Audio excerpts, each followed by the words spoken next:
L'énergie positive, c'est notre affaire à tous. Bienvenue dans ce podcast plein d'énergie positive. Parce que l'énergie, c'est ce dont nous avons tous besoin chaque jour. Mais nous avons aussi besoin d'une planète pour aujourd'hui et pour les générations à venir. Comment allons-nous faire correspondre nos besoins à ceux de notre planète ? Comment allons-nous atteindre les objectifs climatiques de l'Europe ? La Belgique deviendra-t-elle vraiment neutre sur le plan climatique dès 2050 ? Et quel rôle joueront les sources d'énergie que nous connaissons et utilisons aujourd'hui, comme l'électricité et le gaz ? Dans ce podcast, nous examinerons les options qui s'offrent à notre pays. J'ai le plaisir d'accueillir Olivier Skilbin de Climact, qui est une société de conseil spécialisée dans la promotion des énergies renouvelables, la réduction de l'empreinte carbone et l'amélioration des scénarios zéro carbone. Vous avez travaillé pendant 11 ans à la COAP, l'organisme de régulation des marchés wallons de l'électricité et du gaz, et vous n'avez depuis lors jamais cessé de promouvoir les énergies vertes. Selon vous, je vous cite, « La transition énergétique ne se fera pas sans les bioénergies ». Alors, Monsieur Skilbin, Climact a mis au point pour les autorités belges un outil permettant d'imaginer des scénarios zéro carbone pour l'économie du pays. Et la grande question est comment les autorités publiques pourront-elles remplir des objectifs de réduction de gaz à effet de serre de plus en plus sévères ?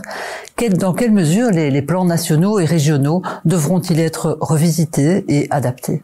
Mais en fait, il y a des grandes lignes directrices. On le fait pour l'instant pour les autorités belges, mais on le fait aussi pour d'autres géographies. On le fait au niveau européen.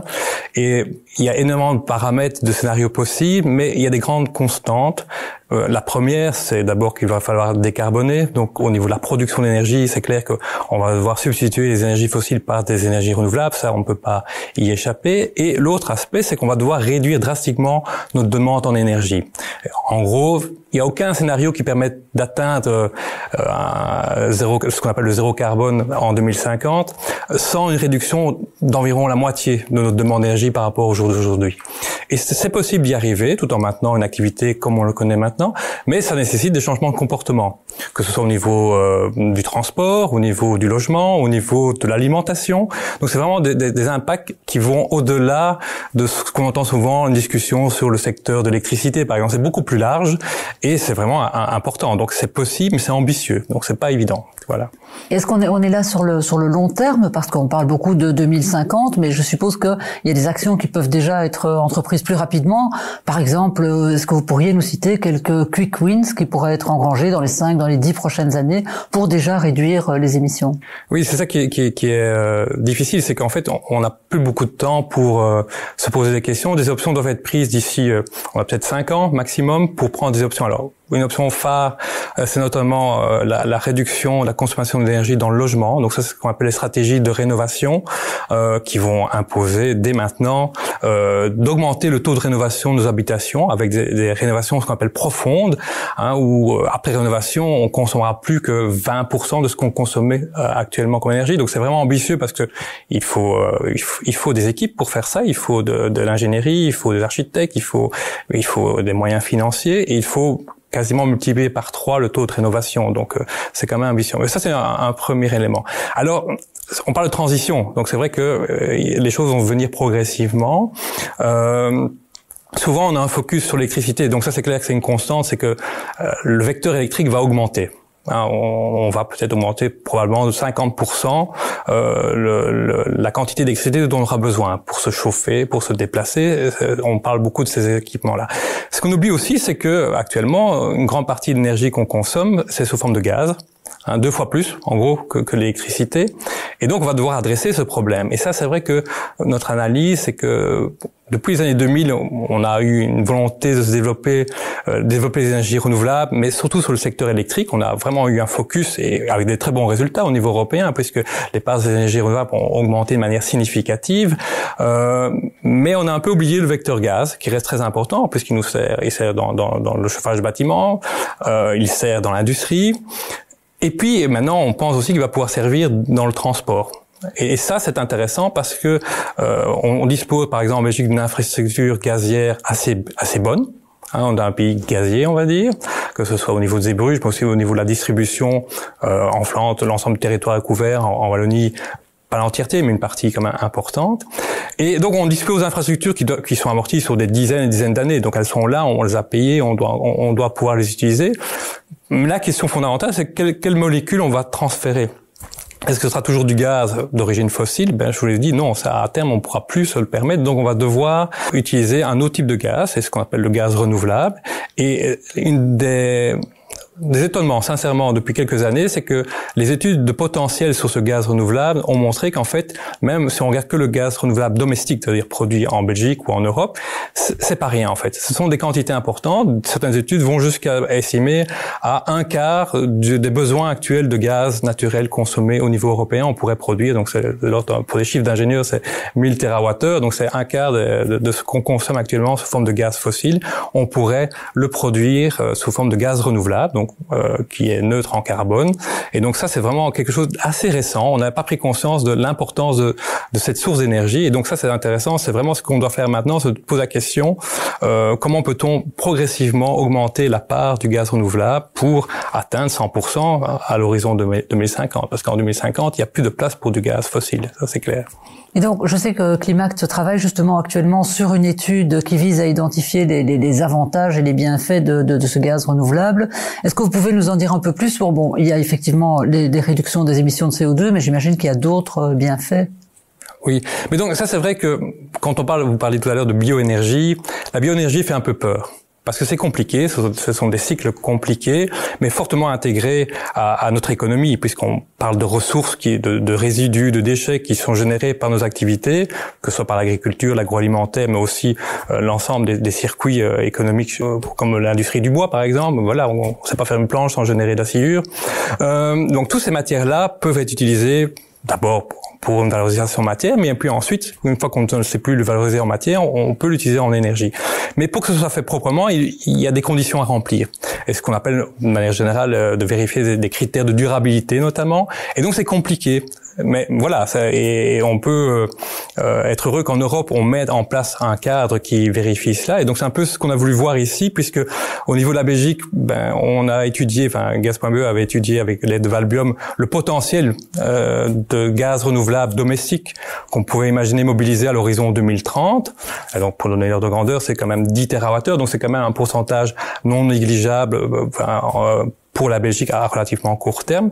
La question qui nous est adressée, c'est voir est-ce que si on mobilise ce potentiel, est-ce qu'au niveau d'abord bilan gaz à effet de serre, on est sûr qu'on va réduire les émissions de gaz à effet de serre sur l'ensemble de la chaîne, donc depuis la culture jusqu'à l'utilisation finale du gaz, que ce soit dans un véhicule ou bien dans une centrale électrique ou bien dans une chaudière domestique dans votre maison.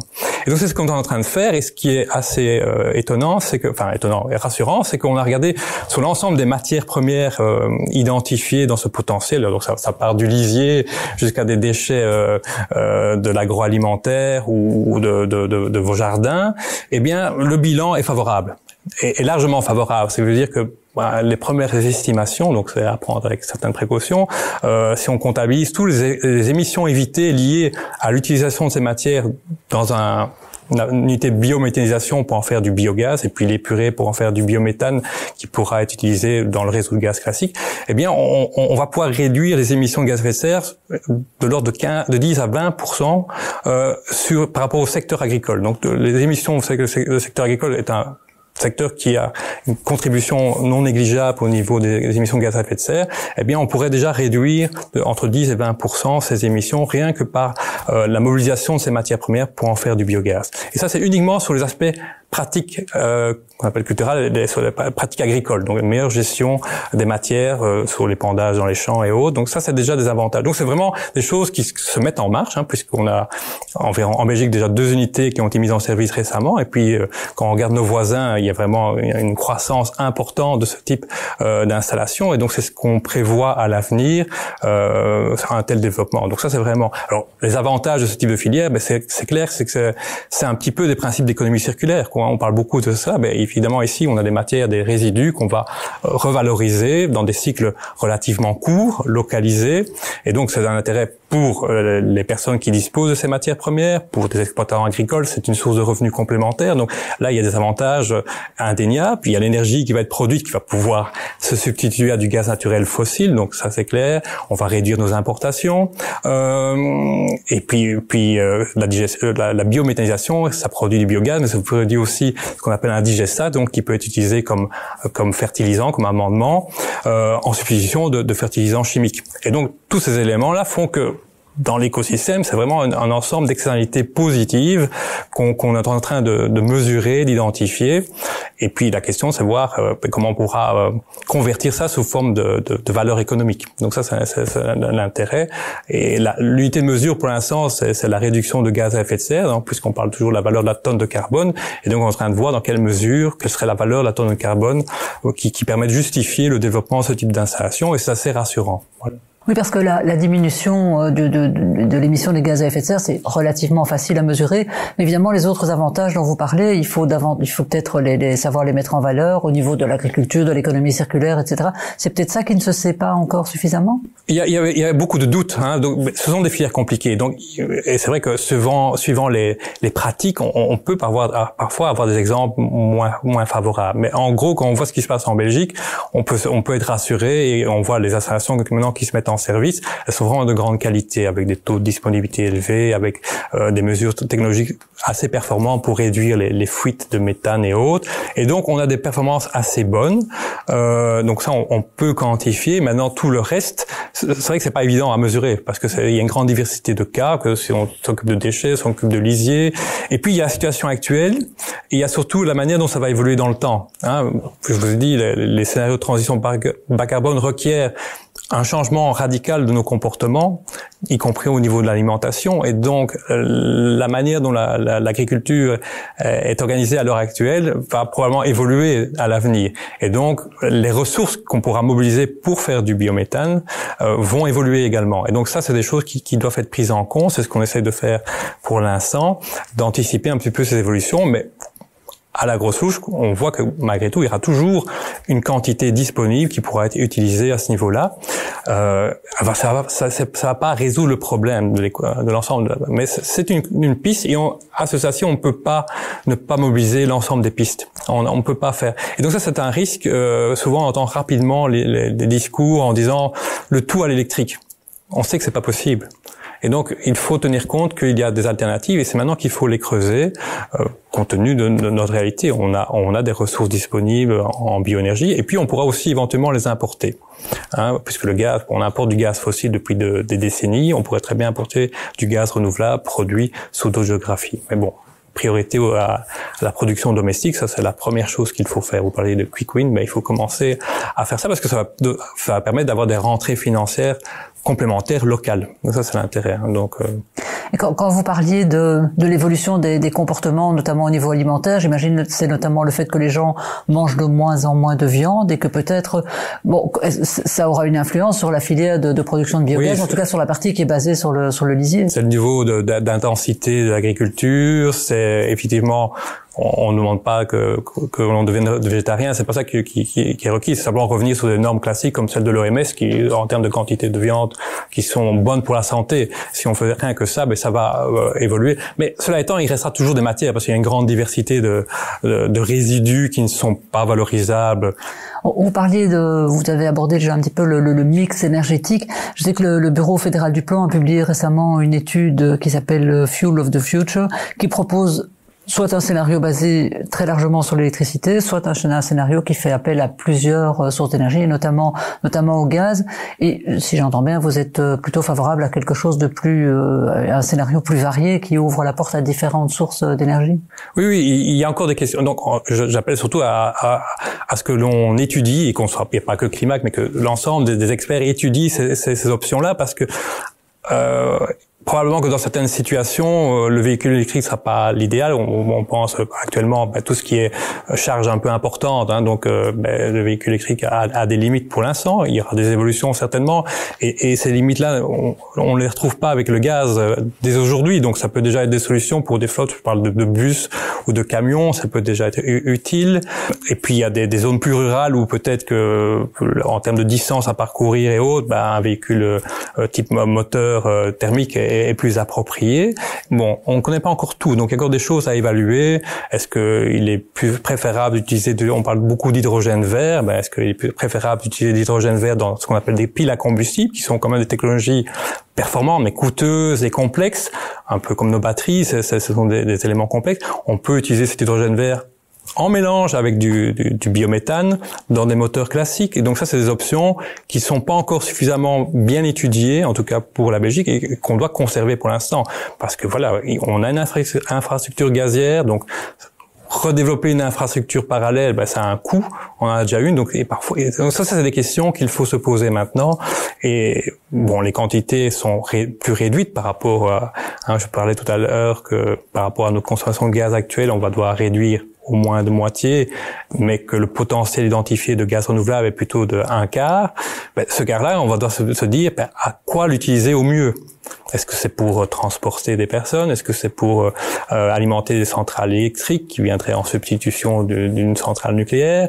Ou est-ce pour chauffer la ville de Bruxelles? Voilà, ça c'est des questions, ou surtout pour l'industrie qui a besoin parfois pour son process absolument d'une combustion de gaz. Et ça, il y a toute une série d'activités où on voit difficilement certaines substitutions. Donc là, il y a des limites. Et donc, dans certains pays, on voit qu'on privilégie l'utilisation du gaz pour certains usages. Et ça, c'est un travail qui doit être fait maintenant en Belgique. Il n'a pas encore été fait suffisamment. Donc c'est des choses, on verra plus clair d'ici. Et donc l'étude du bureau du plan est très bien parce qu'elle ouvre la voie.